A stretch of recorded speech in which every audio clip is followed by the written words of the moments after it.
Welcome, dear Virgo. Let's have a look what September is telling us.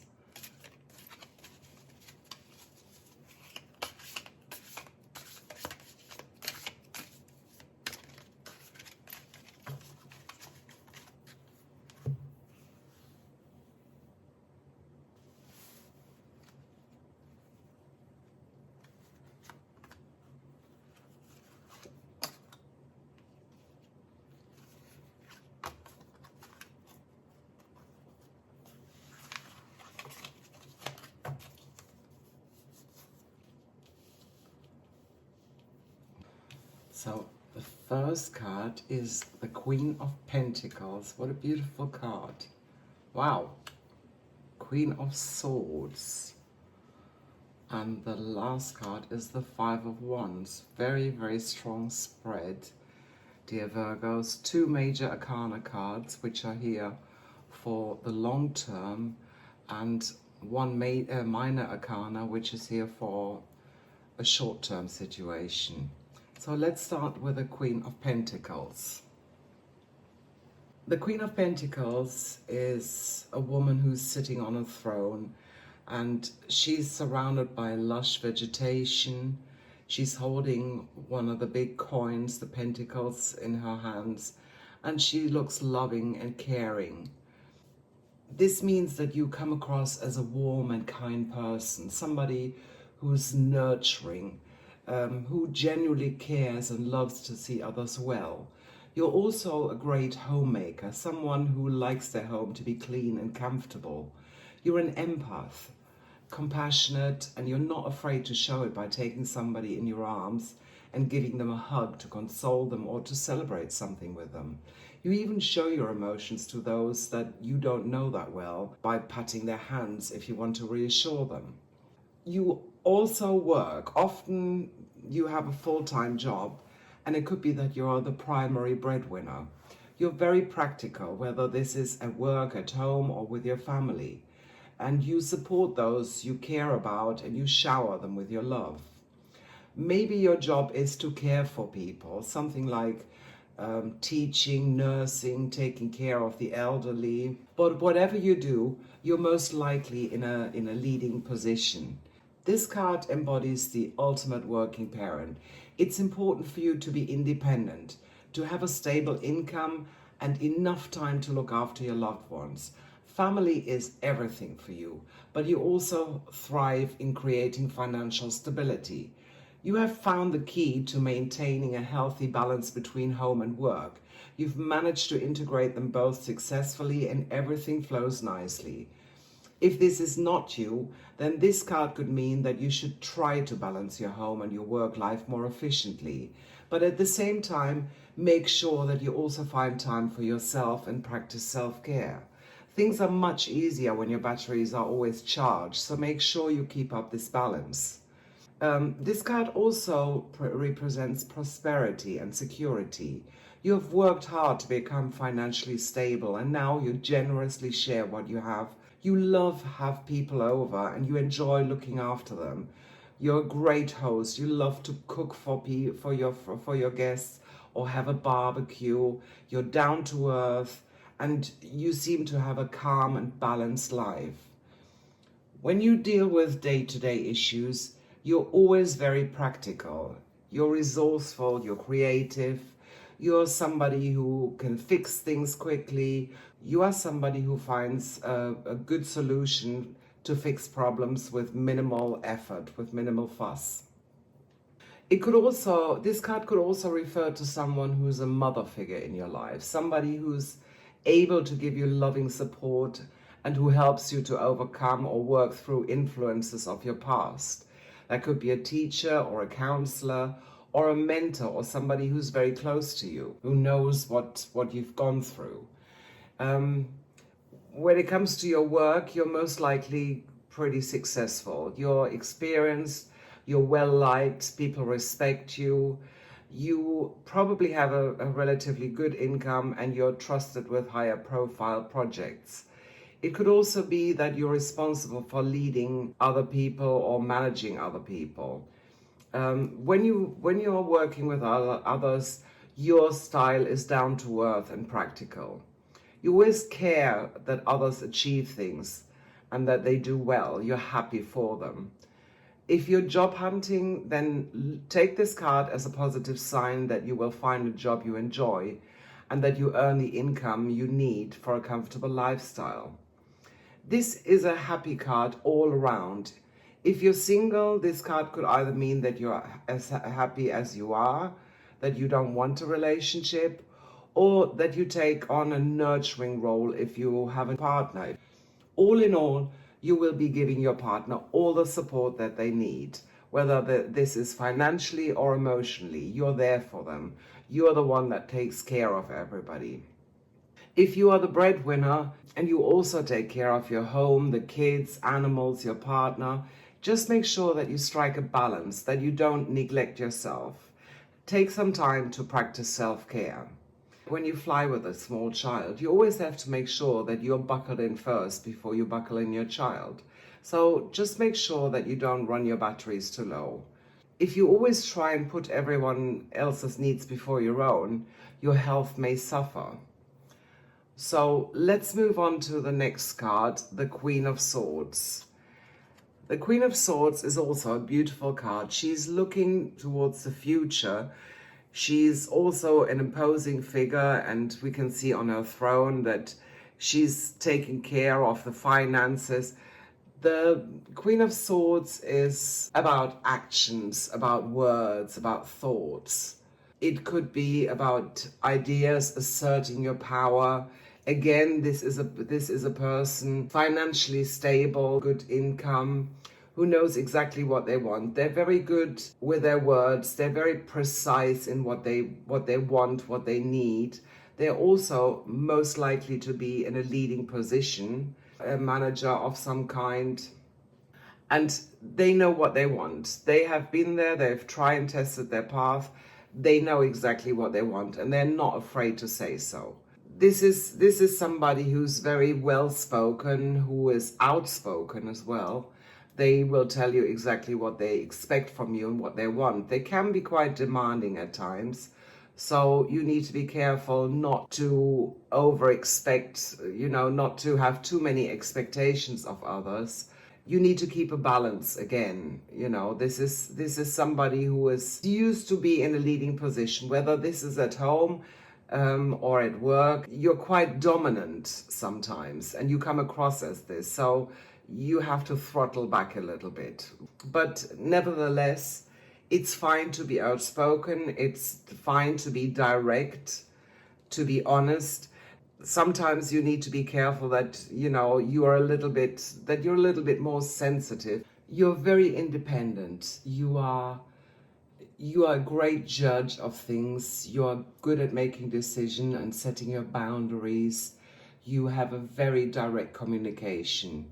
And you can judge people. I mean, nobody's pulling the wool over your eyes. You can look straight through things. So this is somebody, again, who's quite ambitious, who's successful, who's in a leading position of some kind, and you are looking for the truth. You are open to hearing the thoughts and opinions of others, but ultimately, you are the one who is going to sort through all that information, and you decipher what is the truth and what isn't. So it might be something that you might be in a police job or something where it's something to do with courts or something like this. You have a very good ability to tell things as they are. You are very quick-witted, you're a very quick thinker, you are highly perceptive. Like I said before, you see exactly if somebody is telling you the truth or if somebody is trying to beat around the bush or fibbing. You're determined, you're independent, you're pretty resilient to things, and your boundaries are well established. You call out somebody who is going to cross your line.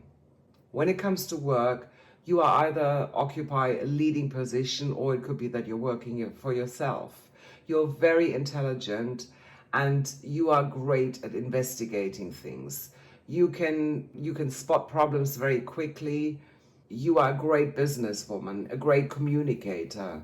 You're doing well in careers where you need to pay attention to details, where you make decisions, where you have to assess or solve problems. You are also quite assertive. You're well respected by others because people know what they see is what they get. You are not beating around the bush, you're honest, you're truthful, you are direct. So, all in all, this is a really, really beautiful card. When it comes to relationships, it could be that you prefer to spend some time on your own because you know what you want, you have a path, and maybe now is not the time to enter a relationship because you still want to achieve some of the goals that you have set yourself. If you're in a relationship, then it could be sometimes that your independence might lead you into some problems with your partner. To them, it could look that you're either going too far with your need for independence or that they can't keep up with you. There shouldn't be any trust issues because you are honest and you're straightforward. You're very disciplined and you're very strict with yourselves. There is no problem in keeping things up for you if that's a diet, for example, in your social life, or if it's, going to the gym, you make sure that you're there on time and you will not fail to, if somebody says, oh, let's go for a coffee, you will take things very seriously. You're not somebody who's going to mess around and just take the day off for fun. Both queens, both very strong personalities, basically a very, very good all-rounder. Here we have a very nurturing, very caring, very loving person. Here we have somebody who is straightforward, who knows who they want, very intelligent, successful person. But sometimes we have to calm things down a little bit, especially in September. We have the full moon in Aries on the 29th of September. And that brings a lot of impulsiveness, assertiveness. So you need to be very careful that you don't overdo things around the end of the month because you could have a tendency to be too demanding, too strict with others. So you need to cut other people some slack as well. So let's have a look at the last card, the Five of Wands. Here we see a man holding three swords and two other people who look away in defeat with another two swords on the ground. Again, the Five of Swords is a highly ambitious person, very competitive, focused on winning at all cost. This is a person who places their own needs before anybody else's, and you would fight to the bitter end to get what you want.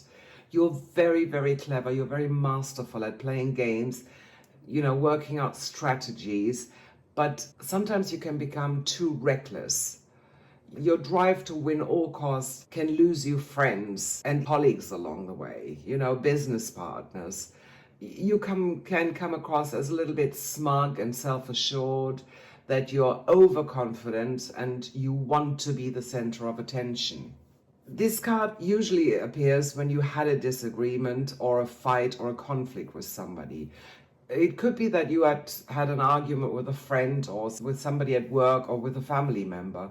And even though you've won the argument, it's like a stone in your stomach. It just doesn't feel right. You realize that you've lost just as much or even more than your opponent. You got carried away. You let your guards down and you allowed all your emotions and your ego to run loose. After the initial feeling of having won an argument or having won something, you are actually left to feel quite sad about it. You might also feel a sense of loss. Your win has turned sour on you. It could be that you're even upset and angry with yourself about the things you said, or that you wished you could take whatever you said back. And you also probably think that you could have handled the situation in a totally different way. You feel that there is bad blood between you, and it makes you feel uncomfortable. You realize that this battle has cost you trust and respect, or even dignity. And you might feel a little bit isolated as well. As you try and pick up the pieces and put everything behind you, You probably notice that that it is more difficult than you initially thought. You thought it would be quite easy to just carry on as if nothing happened. But some people have lost respect or faith in you. It could be that they're upset the way you behaved and they're trying to keep distance. They don't want to get on your bad side. So it's up to you to decide whether your point of view is so important that you're willing to jeopardize a relationship with somebody, or if you can swallow your pride and just compromise and see eye to eye. This card is advising you to pick your battles carefully. It could be that you're tempted to fight every conflict and ensure that you get your own way, that you want to force your ideas or prove that you're right, whatever the cost. It could be that you're doing this because you might feel challenged or threatened, or if you want to defend yourself. It could be that there has been a situation where you feel somebody's treated you unjustly, something that somebody has done, and you have to pay the consequences. So you need to think, am I just proving a point or defending myself? But what is the cost of all of this? Think about what is more important to you in the long run.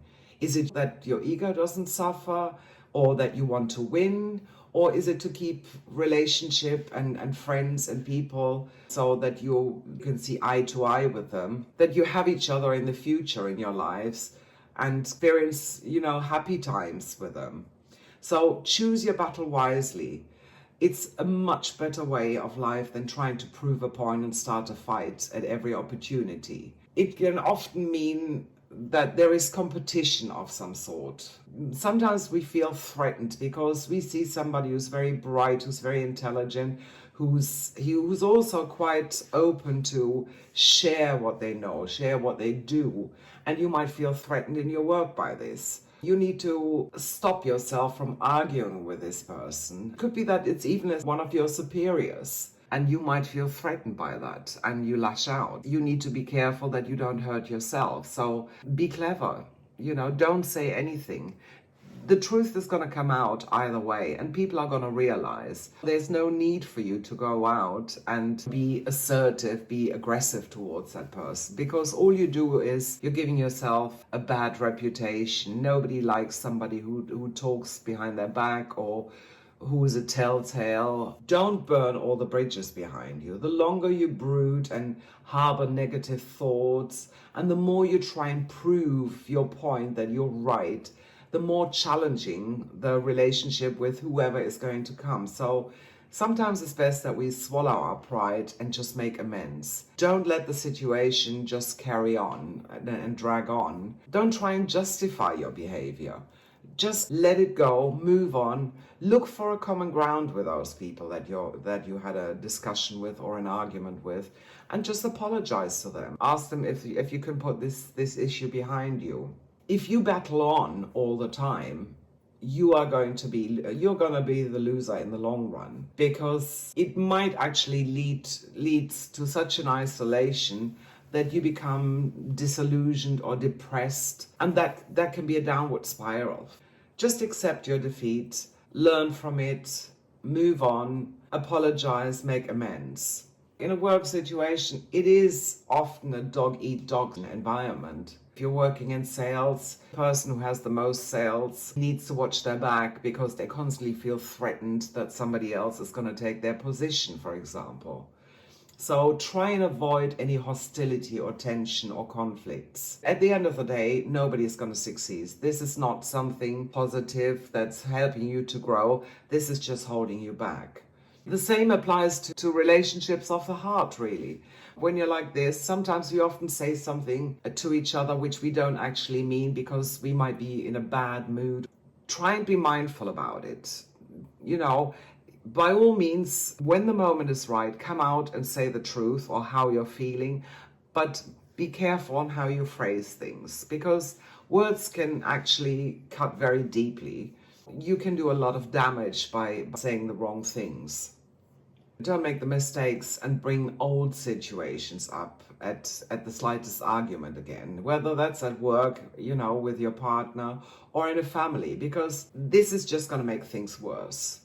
Nobody wants a discussion or have an argument, and somebody said, well, 2 years ago you did this, this, and this, and now you're doing the same.